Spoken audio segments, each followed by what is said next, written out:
Mu hing ja vaim tantsivad koos.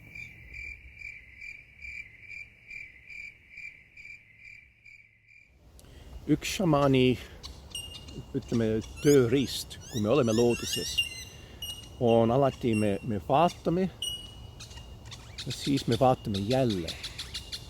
Vaatame veel kord ja pehme silmadega,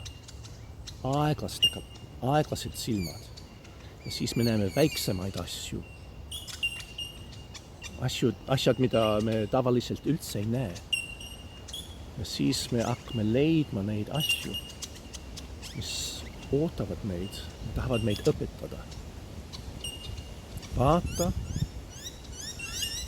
ja siis vaata jälle. Vaata teist kord.